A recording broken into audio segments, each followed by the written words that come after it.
Blankenship with you once again. Well, we've had a rough weekend.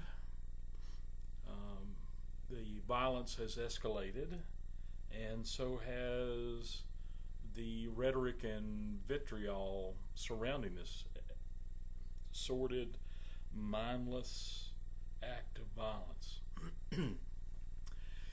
I'm reminded of an event that took place in 1170 in Canterbury.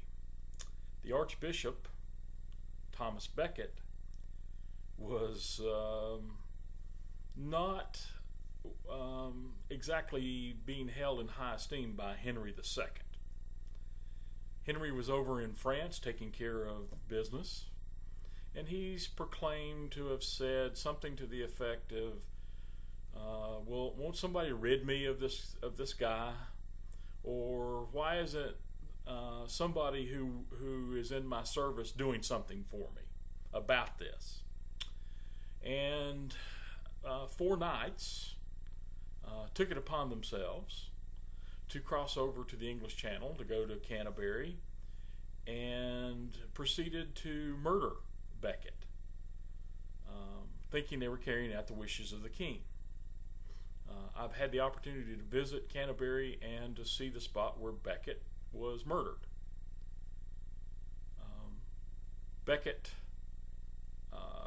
went on to become canonized, and the king did not punish the murderers, but he wasn't happy about it either.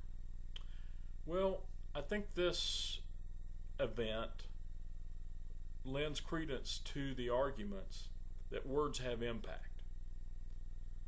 I've always subscribed in the notion that if you say the right words at the right time, you can get people to kill for you or to die for you. So, in one way of looking at it, words are the most powerful weapon that exists. Now, with regard to the incident in Tucson, we may never know truly if the rhetoric of today incentivized the shooter to kill 6 people and wound 13 or 14 others. But there are issues that I hope that we will take a moment to discuss rationally and civilly. For example, treatment of the mentally ill. We've been backing off of that issue as a funding priority in this nation for years. And how many times do we see a mentally ill person gain access to a weapon and then go into a crowd, whether it's at Virginia Tech or at a Safeway shopping mall or any other place, and resort to violence?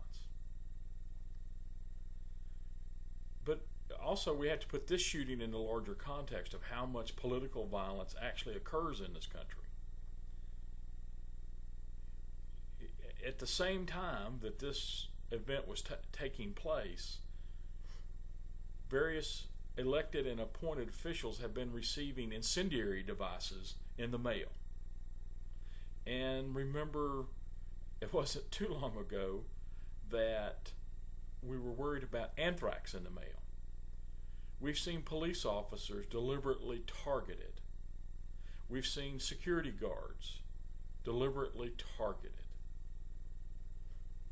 So can there be any doubt that A, a lot of the violence is perpetrated by mentally unbalanced people, but B, that the rhetoric, the words, the vitriol are creating an environment that's conducive to this kind of violence?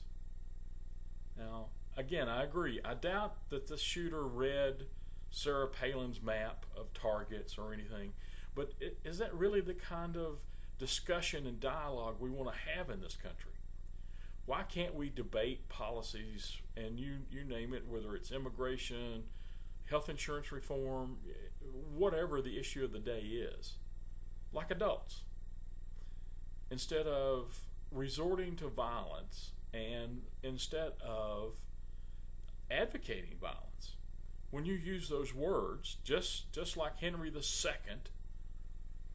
either you're naive or in a state of denial, or this is the outcome that you want. And these are the consequences until we have an adult, mature conversations. We can continue to wring our hands about the carnage.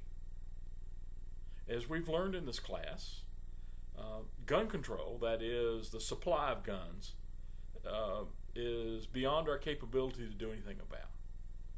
So at best, our policies need to be directed at limiting access to this pool of guns and taking other measures like limiting the size of ammunition magazines and better screening. We can have a balance between having firearms and using them responsibly and the carnage that exists in this country and that we're helping to fuel in places like Mexico. So let's learn from this experience. Let's have a dialogue. Let's not draw the boundaries up even further and pretend that we don't have a problem.